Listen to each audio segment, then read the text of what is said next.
Break બાદ ફરીથી આપનું સ્વાગત છે। આગળ વધીએ, વડોદરાની વાત કરીએ। વડોદરામાં નર્મદાની છાણી કેનાલ હવે સ્થાનિકો માટે આશીર્વાદ નહીં પરંતુ આફતનું જાણે કે એલાર્મ બની ગયું હોય તેમ લાગી રહ્યું છે।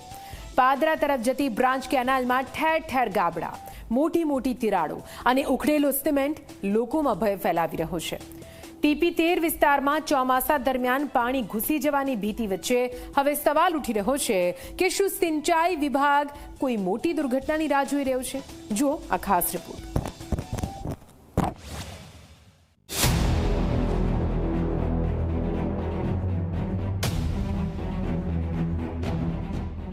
વડોદરાની નર્મદા છાણી કેનાલની હાલત દિવસે ને દિવસે બિસ્માર બની રહી છે। પાદરા તરફ જતી બ્રાન્ચ કેનાલમાં અનેક જગ્યાએ મોટા ગાબડા પડી રહ્યા છે। કેનાલની દિવાલોમાં પડેલી મોટી મોટી તિરાડોના કારણે સિમેન્ટના પોપડા ઉખડી રહ્યા છે। સ્થાનિકોનો આક્ષેપ છે કે વર્ષોથી યોગ્ય મરામત ન થતા હવે આખી કેનાલ જ જોખમી બની ગઈ છે।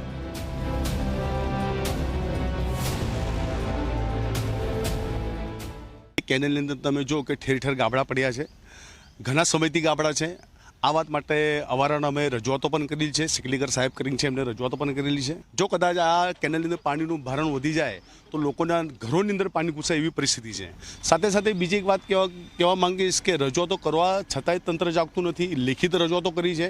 એટલે સૌથી પહેલાં જે પણ બે જવાબદાર અધિકારીઓ છે એમને સસ્પેન્ડ કરવાની હું તો માંગ કરીશ। કેનાલના આજુબાજુમાં ફેન્સિંગની જે માંગ છે એ પણ કરવામાં આવી છે। TP13 સહિત આસપાસના રહેણાંક વિસ્તારોમાં હવે ડરનો માહોલ છે। સ્થાનિકોને ભય છે કે ચોમાસામાં જો કેનાલ ઓવરફ્લો થશે તો પાણી સીધું રહેણાંક વિસ્તારોમાં ઘૂસી શકે છે। લોકોનો આક્ષેપ છે કે સિંચાઈ વિભાગ વારંવાર માત્ર આશ્વાસન આપે છે પરંતુ મેદાન પર કોઈ અસરકારક કામગીરી દેખાતી નથી।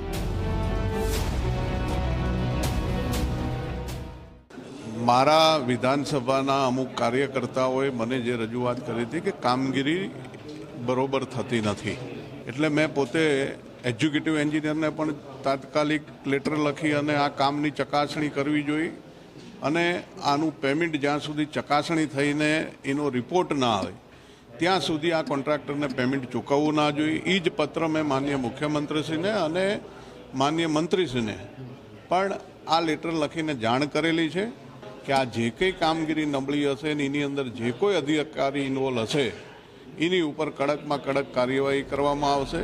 સમગ્ર મામલે નર્મદા સિંચાઈ વિભાગના અધિકારીઓનું કહેવું છે કે કેનાલમાં રિપેરિંગની કામગીરી હાથ ધરવામાં આવી છે। અધિકારીઓ દાવો કરી રહ્યા છે કે આગામી 1 મહિનામાં કામગીરી પૂર્ણ કરી દેવામાં આવશે। હાલમાં કેનાલમાં પાણી બંધ હોવાથી મરામતનું કામ શરૂ કરાયું હોવાનું પણ જણાવાયું છે।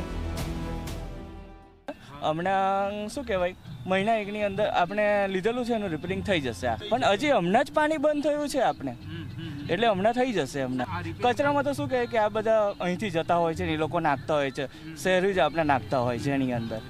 ચોમાસા પહેલા થઈ જશે આ રિપેરિંગ થઈ જશે, આમ બનતા સુધી થઈ જશે, આગળ ચાલે છે આપણે રિપેરિંગ, એવું છે।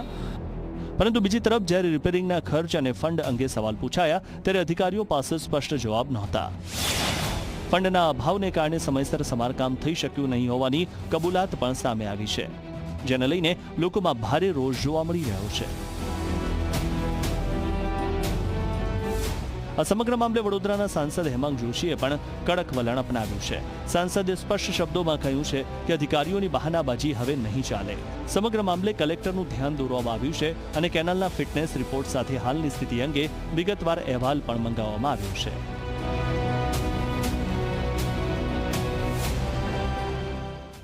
આજે સંકલનની અંદર દેવ ડેમ હોય કે તમામ જે કેનાલોની અંદર જે મરમ્મત કરવામાં આવી રહી છે તમામ બાબતે આજે સ્પષ્ટ સૂચના એવી આપવામાં આવેલી છે કે એમનું અત્યાર સુધી જે શોર્ટ સ્પેનનું આપણે ટેસ્ટિંગ કરતા હતા ફિટનેસ રિપોર્ટ માટે, એના બદલે હવે લોંગ સ્પેનનું ટેસ્ટિંગ થાય અને ફિટનેસ રિપોર્ટ થોડો વધારે વ્યાપક બને, જેથી આવી કોઈ ગેરરીતિઓ થતી હોય એ પણ ટળે। અને આ જે વિશેષ જે મુદ્દો છે કે જે દેવ ડેમનું આપ કહી રહ્યા છો એની અંદર પણ જવાબદાર વ્યક્તિઓ ઉપર કાર્યવાહી કરવામાં આવશે, એ બાબતે આજે સૂચના આપવામાં આવેલી છે। હાલ તો સિંચાઈ વિભાગ ચોમાસા પહેલા કામગીરી પૂર્ણ કરવાની વાત કરી રહ્યો છે, પરંતુ સવાલ એ છે કે વર્ષોથી બેદરકારી રાખનાર તંત્ર હવે ખરેખર સમયસર જાગશે, કારણ કે જો સમયસર મરામત નહીં થાય તો આ કેનાલ ચોમાસામાં મોટી આફતનું કારણ બની શકે છે। જયંતિ સોલંકી, ઝી મીડિયા, વડોદરા।